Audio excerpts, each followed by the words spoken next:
What's up, guys? It's Friday, February 8th, and this is another weekly recap video. Actually, I take that back because I didn't do one last week, so this is now a bi-weekly recap video. So we had Supercross rounds at Oakland and San Diego. World Superbike off-season testing, winter testing is done. Round 1 for World Superbike in Australia is in a couple weeks. Winter testing for Honda and the rest of the MotoGP crew is underway. And we got lots to talk about, so let's get to it. Okay, tomorrow, Saturday, February 9th, is round 1 for the 250 East Coast Championship. Now, technically, I don't know how you consider Minnesota to be on the East Coast, but that's the next round, Minneapolis, Minnesota. So I'm going to give you guys my prediction for the 250 East Coast Championship, and that's Austin Forkner. When's the last time Pro Circuit won both the East and the West Championship? It's been a long time. I'm going to have to look that up. Hold on. I'll be right back. Okay, I'm back. And you guys can fact check me on this. I'm going to put it on the screen right over there. Okay, there it is. So I believe the last time that Pro Circuit won both East and West Coast Championships was with Jake Weimer, who's now retired, and Christoph Purcell, which I believe is also retired. And yeah, that's it. So I'm predicting that that's going to happen again. So that was in 2010? Yeah, 2010. Ryan Dungey wins his first 450 Supercross Championship. Jake Weimer wins 250 West, and Christoph Purcell wins 250 East. So I'm predicting that this year, Pro Circuit wins both the East and the West Coast. Just like Adam Cincerillo, I think Austin Forkner has matured. He's been fast and talented for a couple of years now. He's got the speed and all that stuff. He just needs to make smarter decisions. Now, let me show you an example of 2018. This is outdoors at Redbud, and it's an example of what Forkner needs to do better with this year if he's going to win any titles, indoors or outdoors. Let's take a look. Taking some long way around the track lines, but he's flying down to the inside. Is there room to make this happen? Now see, Aaron made the smart decision. He felt Forkner on the inside. Forkner had him beat. He took the inside, he beat him to the exit of the turn, and Plessinger made the smart, mature decision. Chops the throttle, stands his bike up for a split second there, and yields to Forkner. Now let's keep watching. It gets really good here in a second. I need some popcorn, guys. Yeah, absolutely. Now Plessinger's on the inside, but there's no room in that corner to get him back. But you know, in these sand moves, he's going to try it. The long legs to work here, but Austin Forkner has taken the lead. Now right here, I really cannot believe Forkner went outside.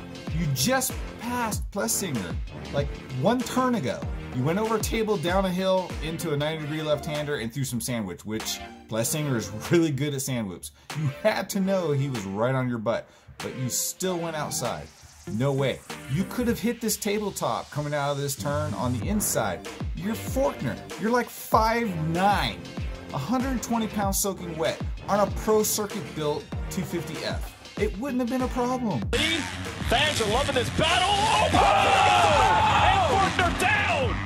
Man, oh my God. Feet off the pegs, and we know what happens next. Oh man, how did he not see this coming?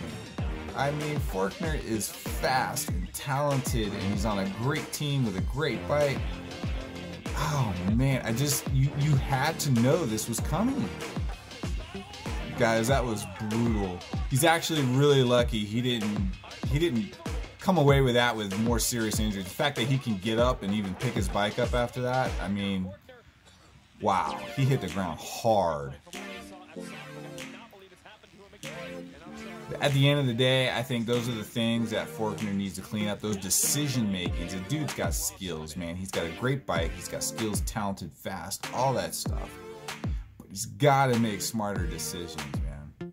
And that, to me, is the essence of the difference between Plessinger and Forkner that year. Plessinger wins the title, and Forkner does not.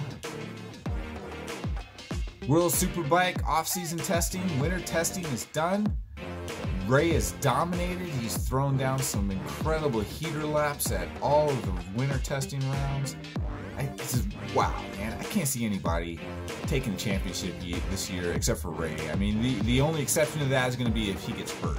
If he gets hurt and misses multiple rounds, there's a couple of riders that probably stand a chance of taking that championship away. But I don't see that happening. Rea is a calm, cool, collected, smart rider, seasoned veteran, won the last 4 championships, and he's coming into this season with probably a bike setup that he's happier with than any year in the past. And I think by the time Ducati gets their new V4R figured out and they get a really good race setup, it's going to be too little too late. Rea's going to have a huge points lead, and he's just too smart to throw that away. He'll take his second and thirds, but I don't see anybody being able to be at his pace week in and week out.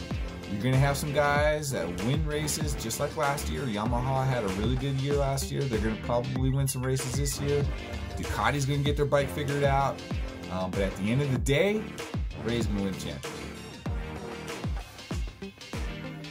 Alright guys, that's it for this update. I have a whole lot more I want to talk about, but we're already getting into 7 minutes in this video. I'm trying to keep these videos short, so that's my fault for missing last week, and I'm going to try and jam everything into the next update.